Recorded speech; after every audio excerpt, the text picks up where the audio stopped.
My name is Randy Rubenstein, and welcome to the Mastermind Parenting Podcast. At Mastermind Parenting, we're on a mission to support strong-willed kids and the families that love them. Hello. Welcome to this week. I have a great conversation I want to share with y'all with Dr. Shawn Hondorp. I was actually on her podcast recently. She goes by The Innovative Therapist. She's a psychologist. She's also one of my mastermind clients. We have lots of different sort of roles with each other. I attended one of her retreats where she was the facilitator. She attends my groups where I'm the facilitator. Sometimes we co-facilitate groups and book clubs, and we just love each other. And she really wanted to break down everything about pack leadership. So we just had an organic conversation with both of our crazy brains, sort of unpacking, telling stories, talking about what the heck pack leadership even is. I'm like, this is a term that I came up with and I have a hard time describing it. So maybe you can help. So we just had a conversation about all things pack leadership. And I thought I'm going to share this conversation for my listeners. So enjoy. All right. So welcome back to the Innovative Therapist podcast. I am sitting down and doing my excited hands for this conversation because I'm sitting down with the one and only Randy Rubenstein, my parent coach, who I talk about all the time, who you've been on the podcast 2 times. This is your 3rd time back. But today we're going to talk about all the things, but we're going to really focus on a concept that has really changed my life and a concept that I think it's really a revolutionary way to think about how we can trust ourselves as parents. And so this is Randy's term that she uses called pack leadership. And I just want to tell a super quick story, which is, for whatever reason, when I first hear terms, sometimes I don't like them. Like I still have an issue with the term abundance mindset. I think it's probably because I need to work on them. But for whatever reason, I remember when you first said pack leadership, I was like, that's kind of weird. But anyway, 3 years later, I'm a super huge fan of this concept. And I'm really excited to talk about how it's changed my life and really break it down with you. What is it? Why do so many parents, especially women, lack it? And how people can use it to really feel empowered with their families, but also in other areas of their life. So welcome back to the podcast, Randy. Yay. Happy to be here. Anytime I get with you and for all the listeners, I was on Shawn's retreat. So yeah, we met I live in Texas. Real life now. Mm-hmm. Yeah, we met in real life. We spent all the good time together, and so this is exciting and fun. And frankly, I'm sitting down with you talking about this a little bit with some selfish interest because I teach pack leadership. I have helped many women to become pack leaders, the pack leaders of their families. And most people love this concept, and breaking it down and explaining exactly what it is, and I can explain what it looks like, but to break it down conceptually, it's almost like this needs to be a book. Mm-hmm. And I haven't written it. And so I think this conversation will be good because I need to unpack pack leadership a little bit more. Yeah, I'm super excited. And I think, I know we were going to make this conversational, and I took Will to swim lessons this morning, and I figured I would just start a little bit with my experience with being a stronger pack leader and how powerful it is, and then maybe we'll circle back and break down the concept. I love it.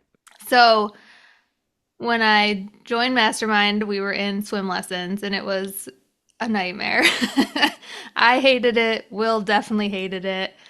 The whole family hated it because Will, for the listeners, my younger son, the reason I joined Mastermind, it was at Goldfish for anyone who's local, and it's really loud in there and it's just a lot. And so I was super anxious. Will was super anxious. it was just a mess and it never got better. We went for like over a year and I finally stopped going because I was like, we just need a break. And we took a long break. I don't remember Wait, how let me long. pause you. Yeah. Like, number one, as a person who has quit many things in my life, like, I just have to say, like, you going for a year and continuing to go is probably also how you stayed in school for a million years and became a psychologist. Yeah. You just push Is through even though like it your sucks. follow through to me, I'm like there's no quit in you. And I remember like you weren't going to quit. If I'm remembering this correctly, it was just like this thing sucks. How can I make it better? And then we, after some coaching and I mean there was a lot of swim lesson drama and finally it was like maybe it's just take a break from swim lessons. Like you can do that. Yeah. Yeah, right. There can be a lot of like freedom in that. Yeah, I looked into so many different options and I couldn't find one that fit with our schedule. So, because I was like, well, we can't quit. We got to just switch to a different, better lesson. And that wasn't working. So we didn't have to quit, but it was the right choice because it was making everyone miserable. And and now you realize it wasn't actually a quit, it was just a pause. Yep, it was a pause. We have a community pool. I mean, we went through the whole summer without him knowing how to swim this past summer, at least. Yeah, and he wore his life jacket in the pool. He just swam. He loves it. And I said, Bud, next year you'll probably not need this. He goes, I'm gonna wear this life jacket the rest of my life. He's like, I'm uninterested, and he's like, don't. I sense your agenda. I'm like, whatever. So but yeah, I told him we joined the Y and it fit with our schedule really well. And so he's back in lessons. It's week 2. It's basically like all of that time was essentially wasted because he's in like a very low level. But he had fun and I was so much more calm. I was noticing today, this morning, I was probably like an 8 out of 10 on pack leadership, like not perfect because I was like, I noticed already in lesson 2, I'm like after the lesson we play in the pool and I was like, okay, practice what you learn. It's like he's like, I just want to play, get off me. And I was Mhm. noticing myself getting annoyed, and we'll break this down for the listeners, but the annoyance and the sort of pressuring and the agenda, that's what pulls us out of calm, grounded pack leadership. Like he just wanted to play at that point. He had already made it through his lesson. But the first lesson, I was really proud of myself because he was really nervous. And I told him a couple days in advance. I was like, this is where it's going to be. This is what's going to happen. And I was just a lot calmer. And he was really calm. And, there was one of the kids at the swim lesson that was not calm. And I was just like, I had a lot of empathy for that mom. But you could also see how she was trying to do the sort of like, come on, sweetie, gentle parenting until she just lost it at the end and they left. And I was like, that could have easily been, I just could relate to it. But Will, he rocked both of his lessons. He's done great. I mean, he's been a little nervous, but he voices it like, I'm nervous. I'm in a sink, is what he says. But so far, so good. And again, I'm so much more regulated. And that's this like pack leader energy that we're going to be breaking down. But think about like the way it was in the past that made it such a nightmare. Even before you left for it, or I would love Oh, for yeah. you to break down like what it looked like when it was a nightmare. Oh, yeah. Oh, it's so fun to go back. No, it's funny now because we're out of it. I mean, he was hitting us. Like I was pressuring, like, let's go, come on. And I was annoyed with Garrett for leaving late because all 4 of us were going because Claire had a lesson at the same time. And he was smacking us, like throwing complete fits in the car, saying, I'm not going. I hate you. He's running away, like running into the woods.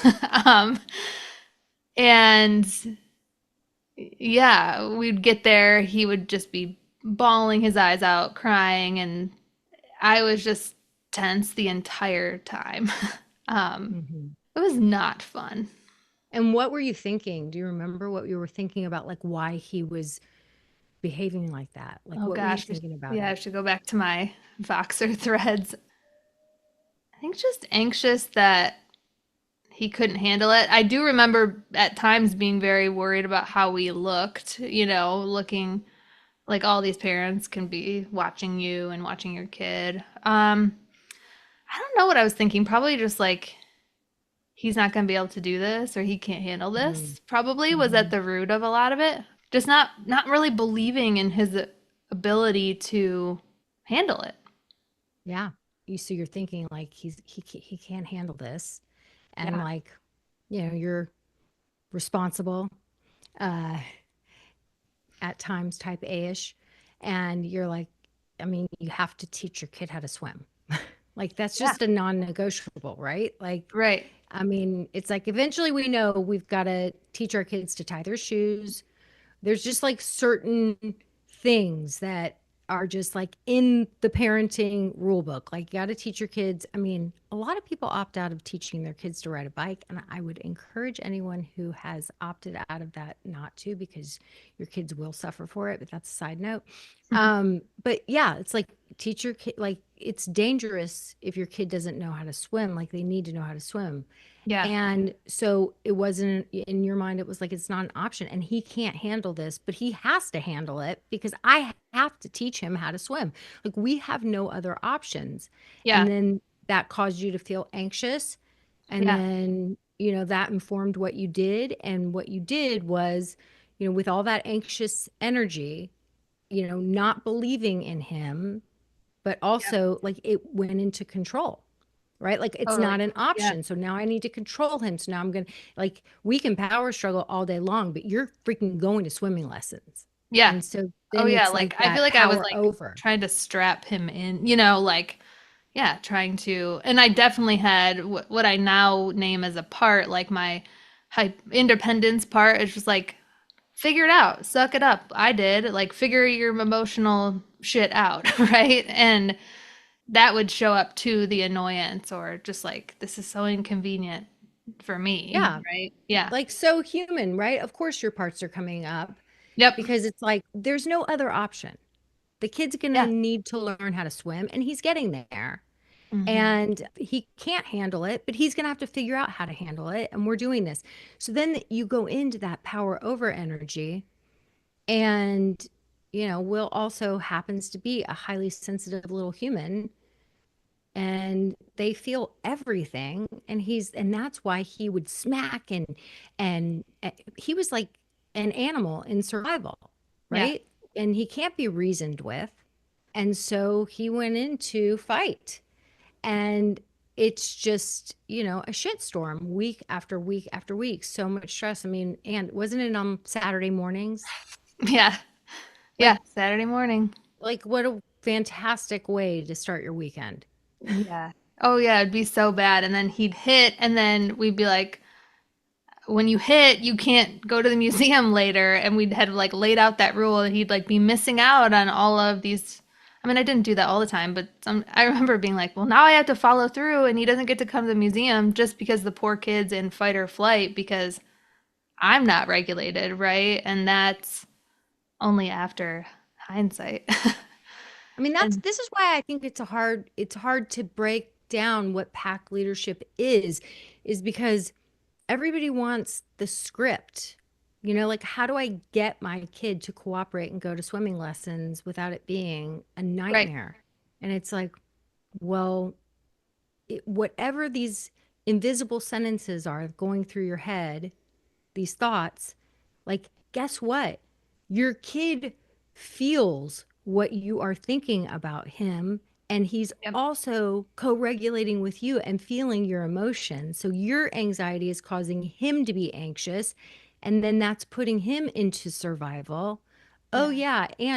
And then as now you also know that like there was this part in you that sort of had to figure shit out as a kid and suck it up. And so there was this part that was coming out, this annoyance part that was like just do it and going into control. Like it's layered, Right. there's more to the story than just give two positive choices or say these exact words. When you do this, then you can have that, whatever. Some of Right. those little tips and tricks are great and helpful, but if you're not believing in someone and if you're coming into whatever the exchange is with that anxious energy, like the other person feels it. We're pack animals. We co-regulate with each other and we feel everything. For sure. And I always say, like, with Will, I'm like, I can never, and my daughter too, like, I can't hide from myself. Like, I can't hide. He just, like you said, he feels everything. And it's been hard, but such a gift because it's like, I can't ignore these parts of me that pull me out of that pack leader energy. And I guess I was going to say too, on the outside, especially as like a therapist, a psychologist, like I probably didn't look calm, but I didn't lose my shit in public. Like I don't usually do that. At home, maybe I might yell here and there, but like I look calm-ish, but my kid knows I'm not, right? And I'm not necessarily showing a lot of annoyance. I mean, maybe I did here and there, but mostly I'm just in this like, can we just come on, Mm-hmm. and but Mm-hmm. so not in that pack leader stance and like, yeah, we're gonna figure this out and this isn't ideal, but it's fine. It is interesting because he can feel it, but yeah, like and I think that's what this concept has been so powerful because you have like the authoritarian parenting that were, gentle parenting, conscious discipline kind of comes to counter those, right? But then people can go, especially people like me, go too far to the extreme where we're like, oh my gosh, I need to like be so kind and so loving and like attentive to every single need and pack leadership. Empathize, which I love empathy, but like when you have a kid that's fighting like a caged animal, any words, even empathetic words, is just extra input that sends them into even more of a spiral.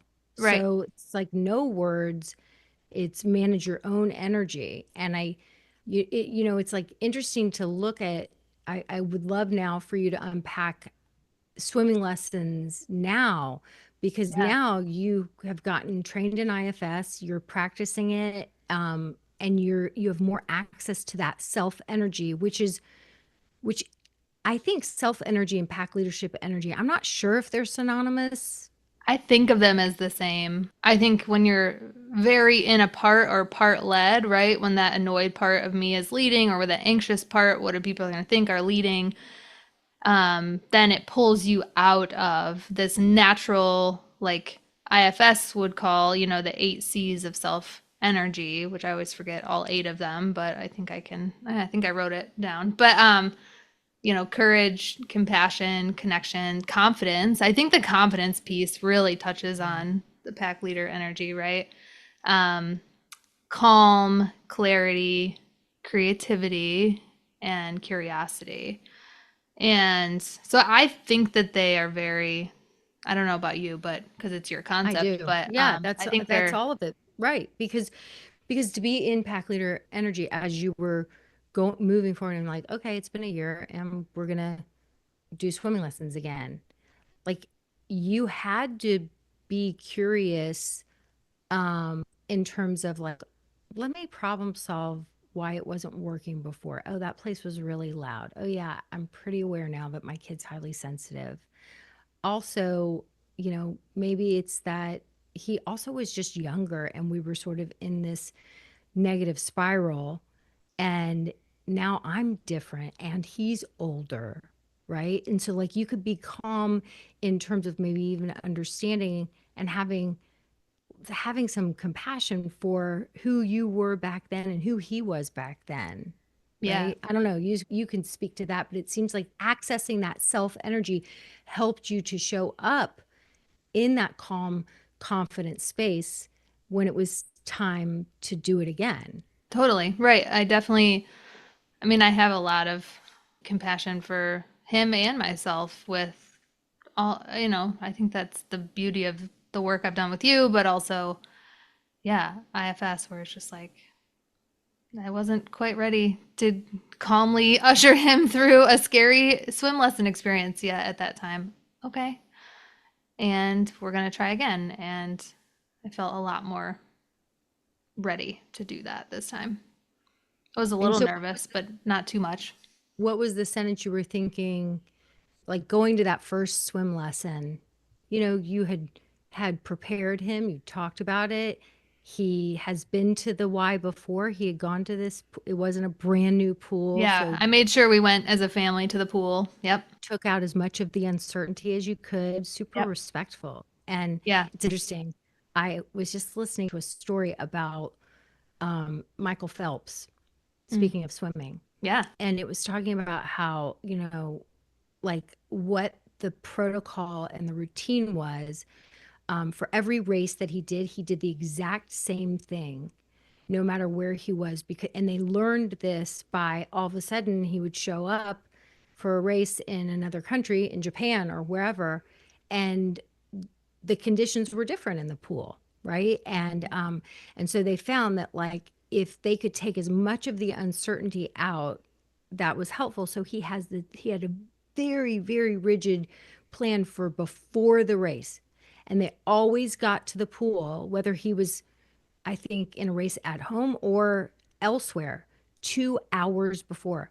So, like, the 2 hours before he would be in the water, he would be getting to know the pool, and then the hour before it was like down to like he would sit on a certain side of whatever, and then he would put something down next to him so no one could come and sit next to him, and he would listen to the exact same playlist. Like, they took as much Mm. of the uncertainty out so that he knew he could show up consistently race after race, which I thought was an interesting.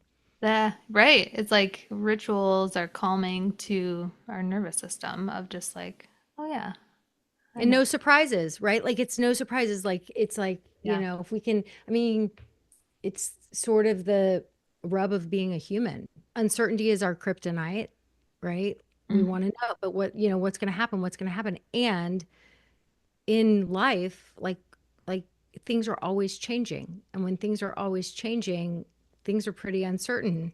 Yeah.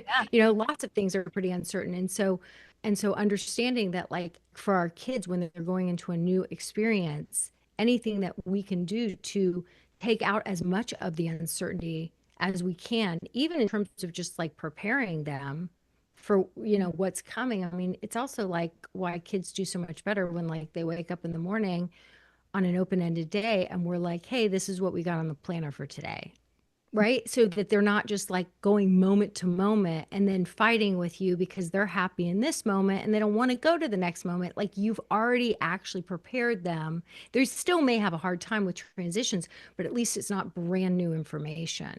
Right. Oh yeah, and that's exactly that's also very pertinent to my Fridays home with Will that I used to just basically wing it. Like, well, why can't you get with the program? This is, and it was different all the time. And now I'm a lot more likely to. I mean, I did it this morning. I was like, we're going to get up. We're going to do this. We're going to do swim. We're going to eat lunch. Then you're going to go with dad. And that's where he is now. But I think that it's a lot more natural for me now, too.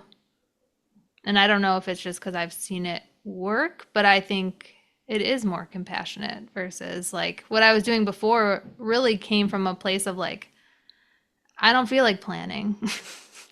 Yeah. I'm tired. Planning's Mom's tired. planning's planning's kind of a pain in the ass. Yeah. But I think you helped me see too, because when I hear planning, I'm like, oh, I have to do all this stuff. And you helped me be like, your plan might just be, we're going to do a little of this, a little of this. Like, our plan is pretty loose. And so I took that pressure off too of myself. Right. Like, our plan might be we get up, we have breakfast, and you get to watch a show while I, take a shower, or you get to Right. do this while I exercise. Yeah. Um, and then we're going to go out of the house and we're going to do something fun. We might go to the park. I don't know. We'll see. We'll talk about it then and decide which place that we want to go to. And then we're going to come home. We're going to have a little lunch. Or maybe we're going to, get a few chores done, You can help me Yeah. clean my space, or if you want to clean up your space, you can. And then we'll have a little lunch, and then it'll be a little, siesta time. Yeah. It's like just putting that framework down. It doesn't mean you have to be rigid with it, because it might be like, oh my God, it's freezing. Oh, shoot, it just started raining and we were going to go outside.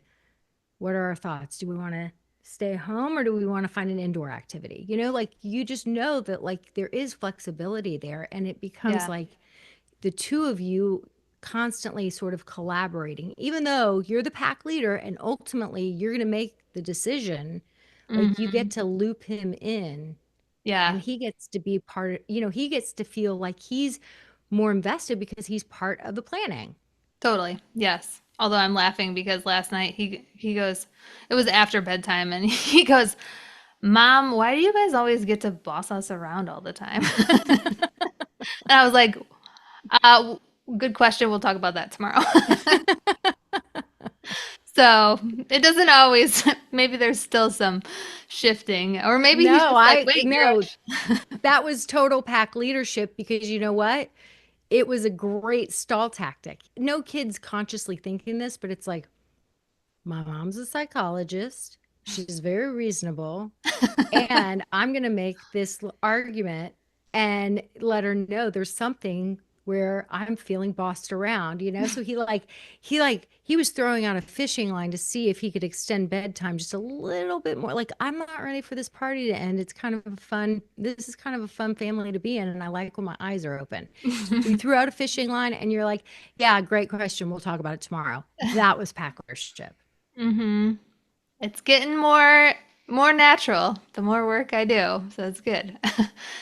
I'm wondering, do you feel like pack leadership is like the middle ground between this more authoritarian parenting and the more Yes. gentle? Yeah. I Yeah. think there are some people who not authoritarian parenting is just like, because I said the way most of us were raised, because I said so, stop talking back, Yeah. like Yep. just be a kid and do what you're told. Hmm. And if you don't, then you're going to get punished. And maybe I'm just going to punish you in a way that, seems very reasonable. What was it? Time out. Not even time out, Oh, but like when you're a teenager and like people couldn't go out grounded. because you're grounded. Yeah, that's what it Okay. was. I don't even know. I was like, where are we going with this? Yes. You're grounded. Yeah. Yes. So you're grounded. And so that it might be that, it might be authoritarian parenting, might be, you want something to cry about, and like people who are going to smack their kids or lash out at them in anger, which people listening to this podcast might be like, oh my gosh, people still do that. Yeah, lots of people still do it. And lots of people still do it and claim they don't do it, and they stand for something very differently, and they're still doing it. And that happens. I mean, that's just dysregulated people. I don't think Right. anyone's like, there are some people who are proud spankers, like, but it used to be in Texas growing up, like, you know, I'm going to get the belt, so it was like kids like waiting like for to get like smacked on the butt with a belt, and parents really thinking that they were doing right by their kids, like this is what you're supposed to do, this is how you raise kids that know right from wrong. Yeah. So so some version of that spectrum is authoritarian. Right. And I have seen people on TikTok, maybe not so much in real life, or one of the social reels things, who believe in gentle parenting and show up in pack leadership. For sure. I think gentle parenting, I think it was developed to be aligned with what we're doing in mastermind Hmm. parenting, right? It's Hmm. reasonable, it's respectful, um, and I think it's confusing for most people because there's no consequences, it's not like, I think that most often people think gentle parenting and they don't think firm, assertive voice. They Right. don't, I it's like, never did. Yeah, it's sort of how gentle parenting can be interpreted, which yes. this is the parallel that I want to make. I think I've told you my thoughts on this. It's like diet culture and like diet mentality and fat phobia and all the stuff that we're moving away from. And then there's intuitive eating, but the way people interpret intuitive eating is very confusing for people, right? They're like, what, no boundaries? Like, I'm just going to eat whatever I want? Like, that's not going to work.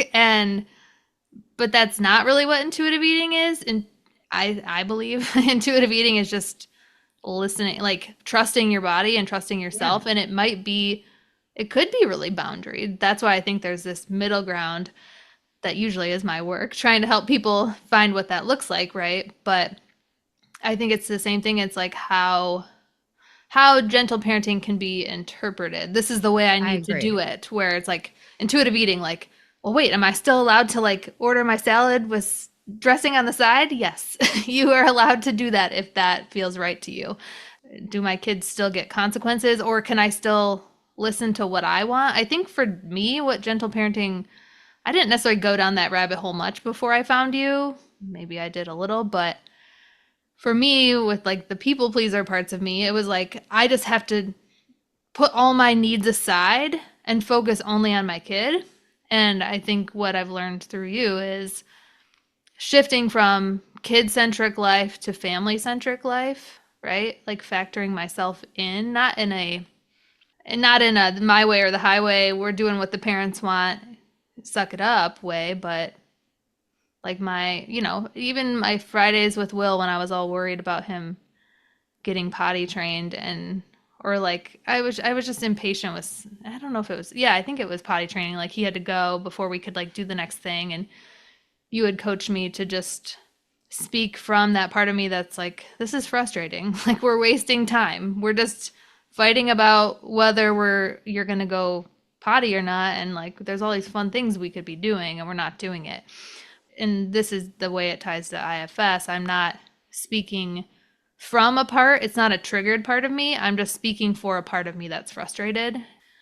But that's the piece that I think at least I needed a lot of coaching on, right? Because I don't know. I think before it was like just do whatever you can do be the best parent you could be, that perfectionism, and then it leads you to like not at all listen to your body and be like, it's okay, honey. Like just can you Right. please like just please I go think that potty. I think gentle parenting is probably pretty confusing for anyone who identifies as a people pleaser or who has gone into that fawn response as a Mhm. survival mechanism. Because Sean and I recently went I was talking about how I really kind of hate the people pleaser label because I think it makes you feel like a doormat and a wimp. And we Yeah. have to remember that that part, it came from a survival instinct, like it protected you. And so we have to Yep. have love and compassion for that part and understand it. And so anybody who has some of that fawn response as, a part of you, I think that that's what gentle parenting, it's like, oh, well, if I just learn to say it in such a gentle, understanding, compassionate way, if I empathize enough, and if we talk about feelings all freaking day long, and look, I'm all for helping kids identify feelings and all that, but like when you've got a kid that's looking for the fight dance, looking to power struggle you, and you need to get out the door, like you're wasting your whole day, and he needs to go to the bathroom, Yeah. right? Like you're going to be frustrated. And, our kids, like, we're all bad actors. They have our numbers. So even if we're using the gentle words, they feel that frustration. So it all just kind of feels like bullshit to them. And Right. the only time they get the authentic version of us is when that gentle parent finally blows a gasket and then freaks out, It's like, right? just go. Yeah. Yeah. And Yeah. and it's like, and even though they might cry, but then they're doing more and more things that, supposedly push our buttons so that we go to that place to blow a gasket. But it's like, well, at least we're being truthful and authentic in that moment. It's not fakey fakey. And they're always being authentic and truthful in a moment. So, Mhm. it's like kids act, there's this pattern of all that negative attention and that power struggling. Like Yep. now that pattern has been born, and this is how we interact. If you want me to do anything, mom, ultimately you're going to have to get to that place where you're yelling at me or shaming me or, hurting my feelings. And then I'm crying and I'm freaking out. Like, and then that dynamic is just the way it goes. And Yeah. it's no way to live. Anybody Yeah. who's lived in that season, or has a kid that's the dynamic, it's like you're sitting there saying, I suck at parenting and I thought it was going to be different. Like you feel like such a failure.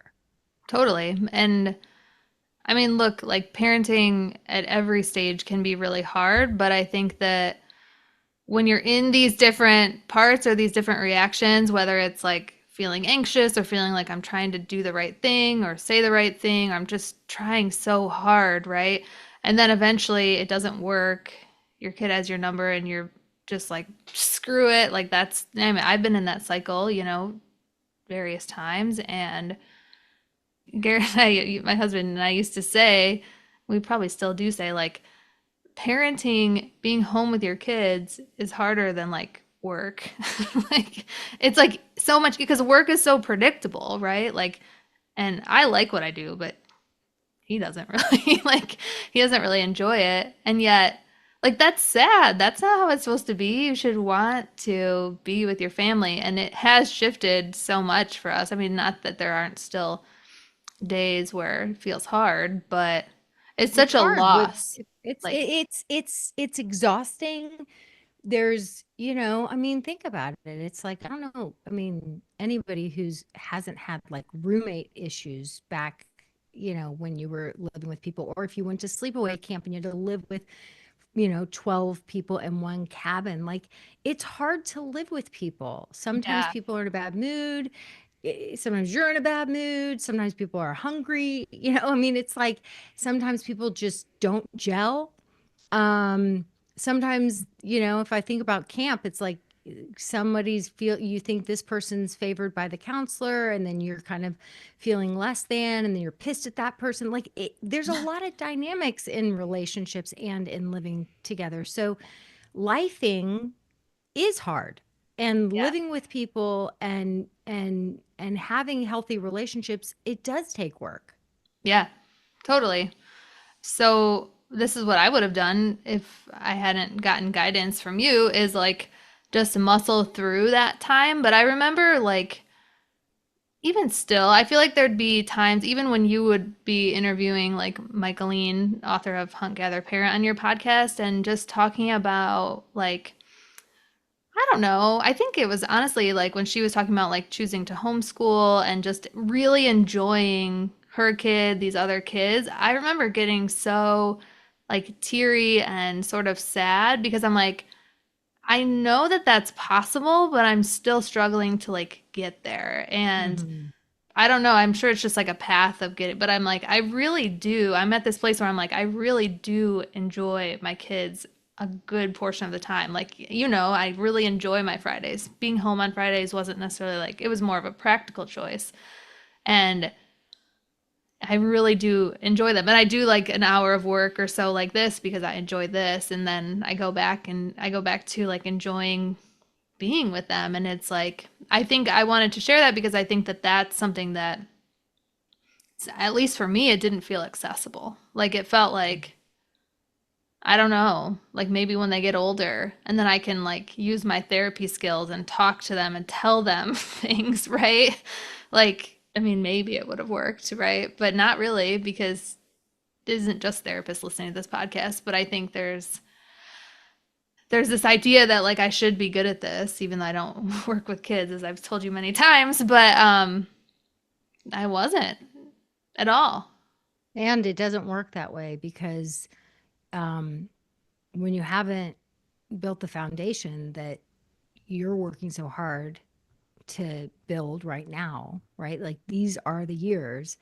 If you haven't built that foundation, if you have just sort of, I mean, I think that's why there's so much performative parenting, where people are just kind of muscling their way through it and acting like they have it all together, but inside they're just, they're not facing the way that they actually feel, which is frustrated, annoyed, um, maybe even insecure about what Yeah. they're doing, disconnected, lonely, Mm-hmm. um, and bad about themselves. Like everybody else seems like they know what to do, or everybody else has an easy kid. So all those all those feelings that you're internalizing, I mean, number one, I think a lot of people, when you're living with that, I mean, that's a lot of pain. Yeah. And so I think that's It sucks. causes people typically to numb, in whatever way that they're going to numb themselves to feel better. Yeah. And by the time you get through all those years, the exhausting years with little kids, and now you have teenagers, and they can do a lot of things by themselves, right? And they don't require as much care in terms of their basic needs. It's not like exhausting backbreaking work keeping them alive, right?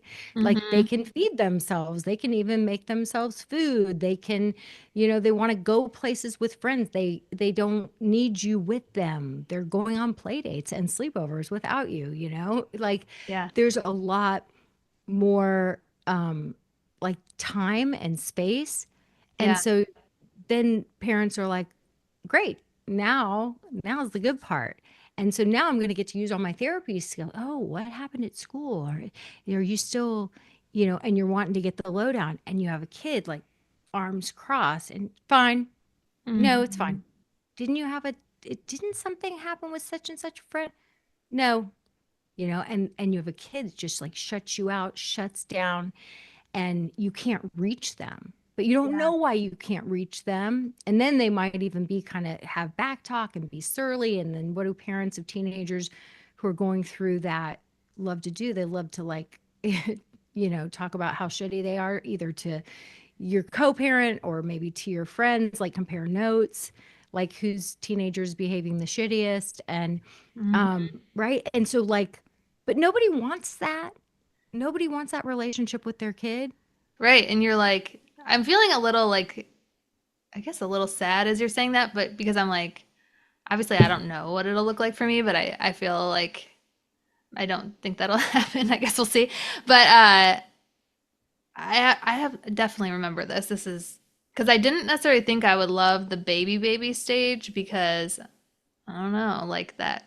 And I did actually like it more than I thought I would, but and then this like little kid stage, I thought it would be better. Like I was like once they could talk, right? But then and like yeah, once they're like little adults, not little adults, but like once they have like things they can really get interested in, like then I felt like I'd but how sad that would be, right? Where you're like and that does happen. I mean, I know you see it all the time where it's like they won't open up to me. Why? Well, I'll tell Right? you, Mel Robbins, I just was listening. Did you listen to that podcast with her daughter?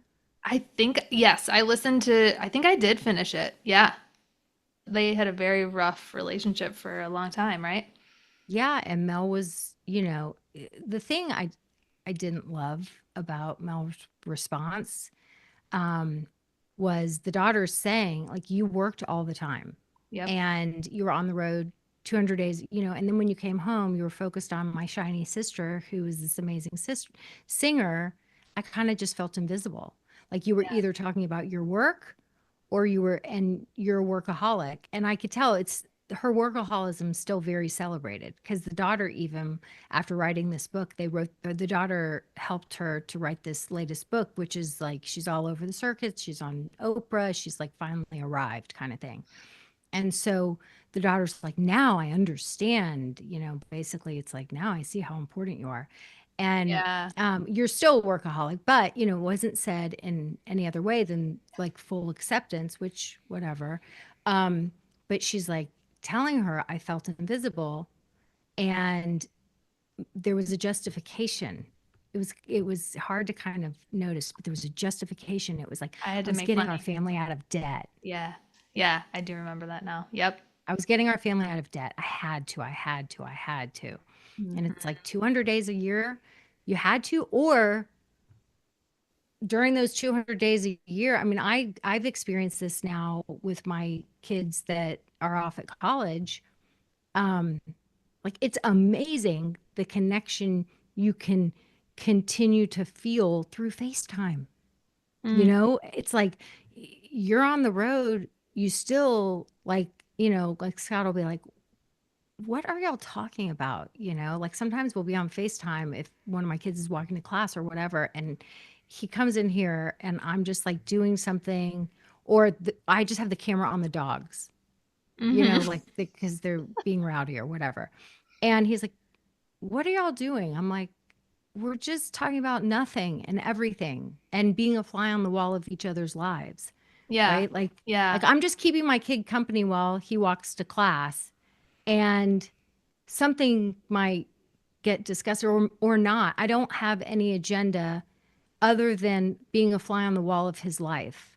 Yeah. And, or Scott will say like our older son with Alec was referring to some friend. He's like, "How do you know these names?" I'm like, "Because I was paying attention." And when they're talking about some thing at school or some teacher or some, like, if they are generous enough to want to share an actual story about their lives, I act like they might as well be telling me the most important business, recommendation you could imagine. Like this is what's going on in their life. This is an interaction that they had. So like Yeah. I'm curious about them and what's going on in their life. And that's what it was like. Well, Mel, if you had been on the road, like kids are egocentric. They don't want to hear about your work. Your work takes you away from them. So when you're Right. with them, you have to act like and really like get interested in their school day as if it's as exciting as the fact that you just met this celebrity, doing this keynote Yeah. speech or whatever it was. Like what story that's coming out from English class when their teacher did X, Y, and Z, and then somebody did something ridiculous, and then everybody was dying laughing, has to be as interesting as that if you really want to get to be in their lives and a part of Right. it. Yeah, for sure. And it makes me think, and this might be a separate conversation between you and I, but like how, pack leadership allows us to show up for our family, but also how it can allow us to show up in our work or, outside of the home, can be really powerful. But I think I'm having more and more compassion lately for like the struggles of women. Like it wasn't that long ago that women had very few options for work, right? And so as we all try to navigate this balance of how much do I want to work outside the home versus in, and we all judge each other because deep down we feel bad, right? We have shame about what we are or are not doing. And just like the loss that occurs because I mean, maybe for who knows, for Mel Robbins or like a lot of people, they just don't know how, they don't even know what's possible in Right. terms She of didn't even feeling know connected. she didn't, such a good point. So Mel didn't have the pack leadership in her work yet to understand boundaries and to understand also, like, I don't have to say yes to every invitation asking me to keynote. Like, I Right. don't have Right. to make as much money as possible right now. Like, I can choose how many days I want to be on the road. I can also probably, what we all learned ever since COVID is there's a lot of opportunities to do things remotely, right? Yeah. So, like, oh, I have a family, so I am not going to be able to travel there. But if you'd like me to do something virtually, I've got a different price structure for that. So she hadn't brought that into her work yet. Right. Probably she didn't know it.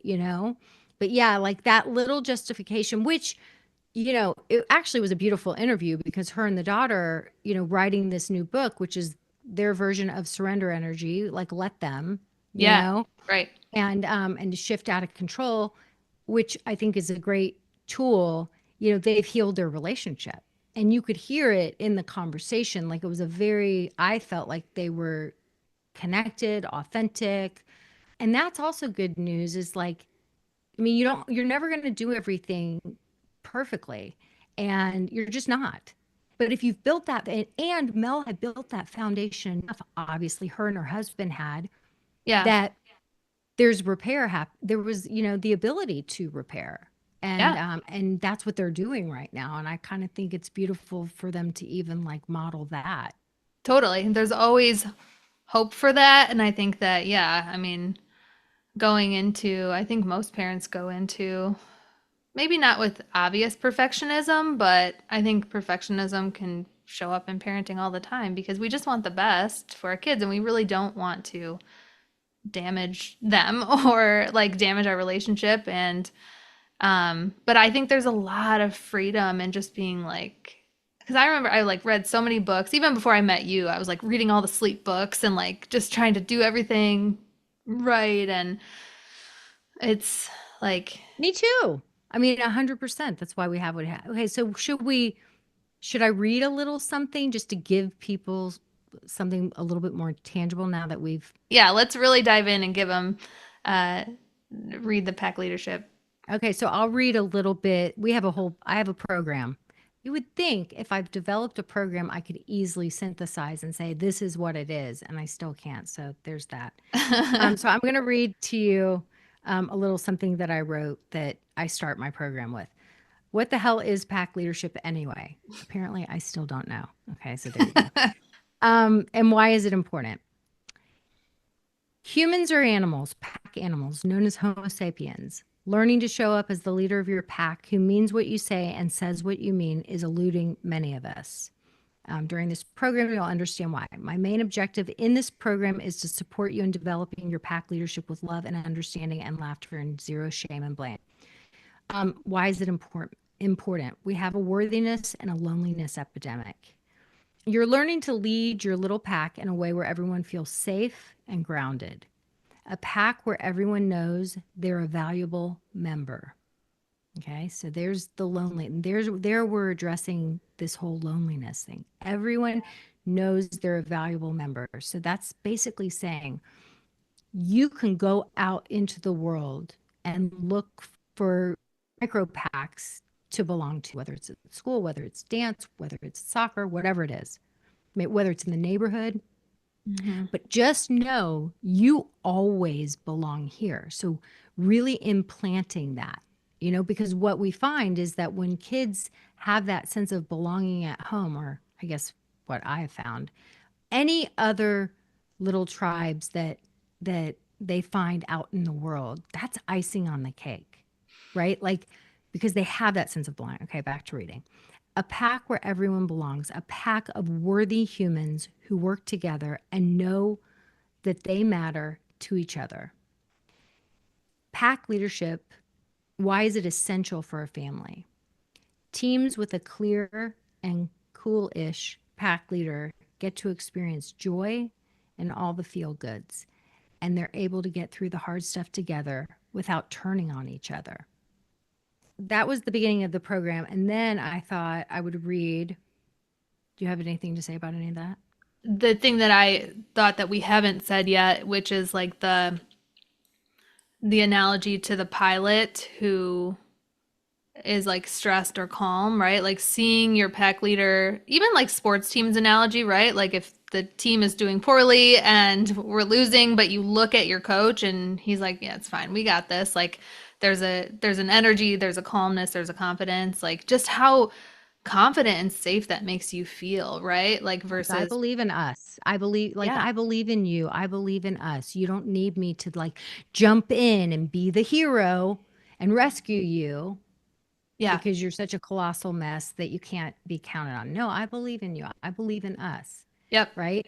Yes. And I mean, it's It's like if all of grounding. a sudden you're flying on a plane and there's turbulence and you're looking at the flight attendants in that moment because they're feeling like the pack leaders and they have an oh shit look on their face. Like you're not going to feel very comforted, No. right? You might start to panic. Or Yeah. if the pilot were to come on and you would hear, oh, I don't know how we're going to get through it. It's going to be a bit dicey. Hope we make it, right? Like get those seat cushions. You should have paid better attention when when the flight attendant was telling you all the things you should do in the worst case scenario because looks like it very possibly could happen. Like everyone would be panicking. Like Yeah. that's, you need that So pilot to be, dysregulating. Yes. yeah, yeah. Yep. This is a little something that I'd written as well. Okay, so we're pack animals. The pack leader sets the tone. I help parents, I help parents, especially moms, become fierce and loving pack leaders through embodying three things: self self-ish leadership. And then in parentheses, I wrote, we learn to prioritize our own needs. That's why I call it self-ish, right? Like Yeah. for me personally, like one of the worst things anyone could say about me is that I'm a selfish person, or especially a selfish mom. Like it would be like the biggest insult. So for me, like to unpack, like what does self-ish leadership look like? It's not selfish to be about yourself. Yes. Um, self-ish leadership, you prioritize and begin truly taking care of yourself. Basic needs care, figuring out what you like and what you don't to determine what you really want and what you don't. I want to help you show up as the fierce and loving leader of your pack. Females are often conditioned to be selfless. Think about that. If you're without a self, how on earth can you lead? You must learn to lead with your whole self, ish. We do this by caring generously for our own needs, our bodies, minds, hearts, and spirits. I add the ish because we're not narcissistic assholes, but we're done being over considerate, selfless martyrs because that only generates resentment. We reject the idea that a mother who prioritizes her own needs is selfish. We live into the premise that we can only give generously from overflow. It's time to support yourself with way more than a flimsy oxygen mask. Receiving, we stop lone wolfing and become pack leaders. We allow people to help us. We evolve our lifestyles to suit us better and invest in the support we need. We refuse the dominating culture's expectation that we should always know what to do, what to say, and that we should be everything to everyone. We stop treating ourselves like machines, stop overgiving, stop sacrificing our sanity. We work through the discomfort of needing more than we want to need. Messy humaning. We opt out of the need to be perfect. We forgive ourselves for losing our cool during shitstorm kid moments. We mentally train to keep improving as a leader at home and beyond. We laugh at ourselves as much as possible rather than speaking to ourselves like a mean middle school soccer coach. Mm-hmm. I think pack leadership might just be feminism. I'm not sure. Right. It's figuring out. I mean, I think, and this is the one thing I wanted to share too. Like, one thing I've definitely learned from you is how to. So I feel like I'm hesitating because I feel like the like victim mentality, or like it's a very nuanced concept. That's where I'm hesitating. But like how to really truly actually be empowered and to acknowledge when things that have happened are unfair, or women have had unfair things happen to them for a very, very, very long time, and how to acknowledge that truth, but also to really empower, like, what can I do, about this in a really positive Well, way. guess And what? The ultimate power really comes in shaping the next generation of human beings, right? And totally. since we still live in a culture where even if you're in a dual income, both parents are working, I mean, the statistics show us the women are still doing way more of the invisible labor and the lifing tasks and the things, we're for lots of different reasons. Yeah. So I mean, that's where we are in this reality. Like, we have a shit ton of power. And Yeah. so, why wouldn't we, like, shape the next generation? Right? It's like, I keep going back to this quote on my vision board: strong women, may we know them, may we be them, may we raise them. Yes. And also thinking about our sons as Mhm. like we are raising the future partners. I mean, maybe we're raising the future partners of other sons, and Mhm. also we're raising the future partners of these strong women that we're raising. Mhm. So we really do have the ultimate power. We just have to learn how to step into it. Totally. I love that. Yeah. It's exciting. It is exciting. Yeah. I feel like if I had any criticisms, I hate to have any criticisms about the feminist movement because I love Gloria Steinem so much. I love her. I love her. But look, we're supposed to iterate on that. And women being as tough as like playing by a man's rules or trying to bring forth as much masculine energy as you possibly can. I feel like women, strong women, we do things differently. Yeah. And that feminine energy, it's not, just soft and, sexy. Mhm. It's or sweet, right? Like feminine energy is beautiful and fierce and loving. It's like it's yes and both. Like we Yeah. embody so many different elements of, what really a beautiful, strong leader that we trust. Like whenever there's a pack leader on the scene and whenever you're bringing that pack leader energy, like you know it, you feel it. There's a Yeah. confidence, but Yeah. also everything doesn't have to be as serious as a heart attack either. Like you have so much confidence in yourself, right? And you feel safe. And then the people around you, they feel safe. Like everyone feels better when there's a leader like that. And I really think it is the feminine energy Yeah. that help people to feel the safest.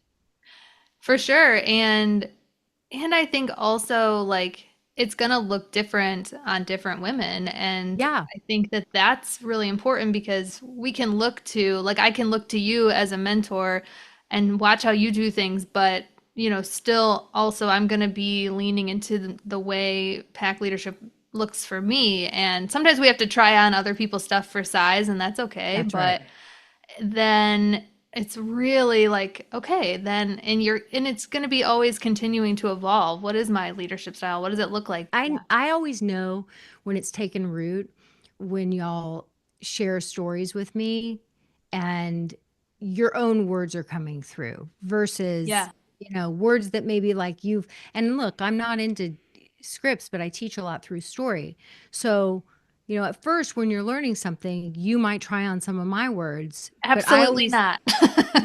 like, absolutely not. Not helpful. Some of my little catchphrases for how we show up setting boundaries. But I know when I start hearing your words or I start to like notice that like where your personalities come through. And I mean, it's like I saw it with you on the retreat, you Mhm. know? I mean, and of course, like we're all going to have a different style because we're human four-leaf clovers. Like it's if it's not performative, it's going to be interesting and we're all learning from each other. I mean, that's why a lot of time like way back when I changed the name of my company from randyrubenstein.com to Mastermind Parenting because it's like I had a sense I didn't necessarily know it, but I had a sense that it was going to be a co-creation, that we were all going to be doing this together and learning from each other. Yeah, it's super powerful. And I mean, we'll probably end our conversation for today soon, but the other things that I'm like, oh, I want to expand on, like, it's such a gift. And like a lot of women don't feel like they know how to connect at home and raise the humans in a way that's empowering. And I'm definitely still on that journey and probably always will be, but that's a gift. And also, if we feel called to do other work in the world, right, which is probably many people listening to this podcast, like we can do that without sacrificing like relationships that matter the most. And I find you have to search really hard to find models for that. And I have searched really hard to find models for what that can look like, certainly in you and some of the other therapists that I follow more recently, because in the past I followed sometimes women, sometimes men, where I'm just like, none about what they're doing, maybe the business they're building or like their actual relationships are really what I want. And so I think it's a really hopeful thing when we can see someone walking that walk. And certainly hearing, I think everyone in your community hearing stories from your recent vacations and having all these like flown and grown kids that want to come back and be on podcasts with you and all this, it's really hopeful and really exciting. I've just been following the feelings in me of what seems fun. And for my podcast this week, I recorded a podcast with my daughter, which I've been, I think this will be the third one that she's been on. And I was thinking about it, I was like, I think I just want to have like let people be a fly on the wall of our conversation. Like I don't really even want to have like a super objective and just like a catch up conversation where we kind of broke down the trip and we talked about some different things. And somebody on my team listened to the recording today and it was Lindsay. Figured. And really it was kind of out of order because I said, "Oh, I recorded another episode with Avery. It's not going to come out for a while." But um and she said to me, so she goes, "I don't know, we'll have to check with our members and the listeners to see if it resonates." She goes, "But for me, it's so fun to like just get to be a fly on the wall of y'all's conversation." Like she's like, I mean, and we just kind of started talking about how it's like most people I know have sort of a fraught relationship with their mother, or there's it's gunky, right? And there's stuff. Yeah. And she's like, to hear you guys together, and she's like, it's like she's the product of all of this. And then to hear just like you guys interacting with each other. And I think this episode's going to be hilarious because she talk about imperfect parenting.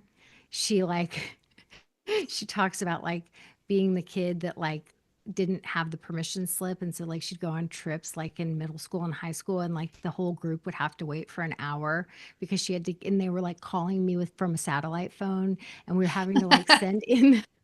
Whoops. Yeah. But Yeah. she goes, and that happened all the time. And I'm like, I didn't say, didn't it happen all the time?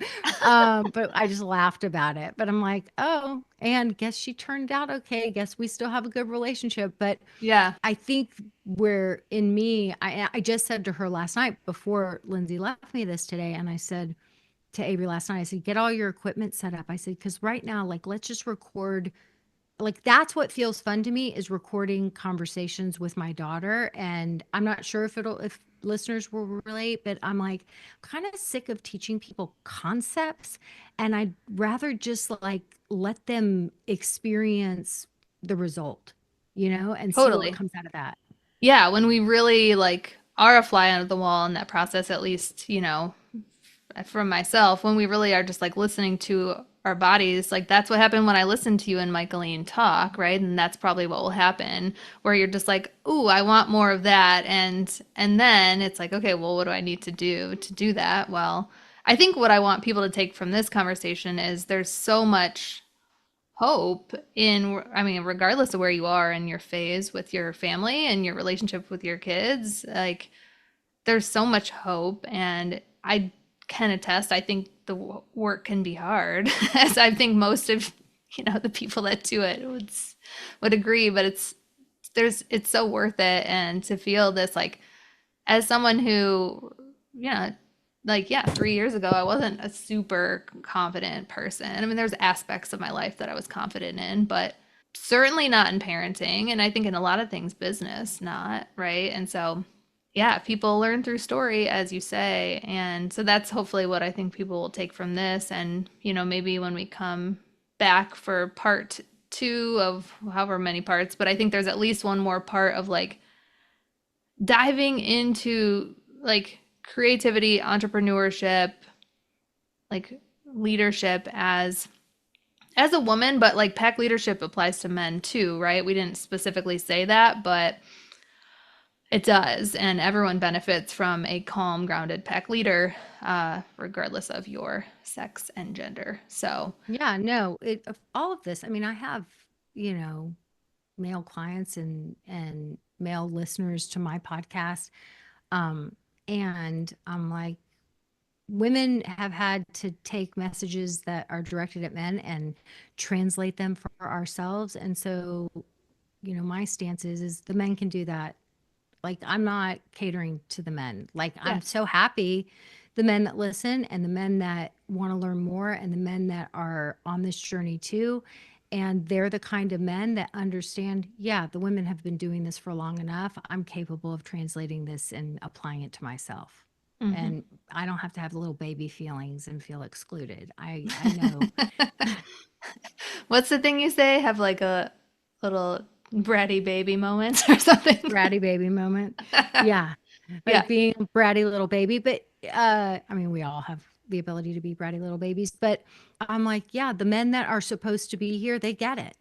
Yeah, for And sure. yeah, they get it. And they know like we're inclusive and awesome, right? Like there's always, it's like the expanding table. Oh, you want to pull up a seat? Here, let's pull up a seat for you. Guess what? This table just expands and expands. We're includers. And Totally. Yeah. so, yeah, but we don't want to include you if if you're the kind of guy who has, who's going to act like a bratty little baby, then sorry.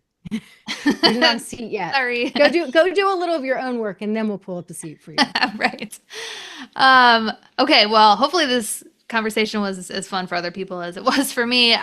Anything that you like want to summarize and want people to know as we wrap up this part of the pack leadership conversation?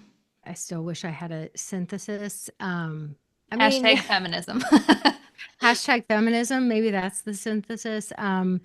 Yeah, no, I mean, this is what I want to be doing. I want to be talking with you. I want to be talking with my daughter, Avery. I want to be unpacking this and not having all the answers and co-creating together. And even people listening to this, I feel like it's like you're co-creating with us.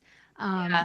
That's what Gloria Steinem, that's what I've heard her say is like she's just spent her whole life and career traveling around, collecting women, and it was sharing circles, just women gathering in whatever way they could find, and sharing stories, and we're more alike than we're different, and we're learning from each other, and we're getting stronger, and we're feeling connected, and we don't have to feel all alone in whatever this experience is. Like, that's what we're doing. And and I mean, I think it's pretty cool that we're all like freaked out AI technology. And when we use technology to create sharing circles and connecting conversations like this, like it just feels like a beautiful thing. Totally. Yeah. And I mean, I feel like that's such a nice transition to what I want to talk about next time, which is like we live in a world where we do need money, right? And so it doesn't mean anyone has to create businesses with their zone of genius or what they love, but they may want to. And if you do want to, there are ways to do it without getting pulled into all of the marketing BS and all of the like often white men driven models. And so that's like a little teaser, because I think that you've taught me about Zone of Genius. We've done some collaborations around Zone of Genius and creativity. There's been a lot of really beautiful things coming and still coming out of that work. And so we'll delve into that more next time. So stay tuned. Yay. Well, thank you so much for being here, as always. Thanks for having me. Thanks for listening today, guys. I hope you picked up some tips, tools, maybe some baby steps for creating more balance and boundaries in your life. And I just wanted to let you know, if you want to continue moving the needle forward in creating this for yourself, having a happier household, I want you to go to my website and check out mastermindparenting.com. We have 3 beginning programs, and if you need some accountability and more support, then please look for the one that would be a good fit for you. And as always, we're on all the social channels under Mastermind Parenting. On Instagram, it's Mastermind_parenting.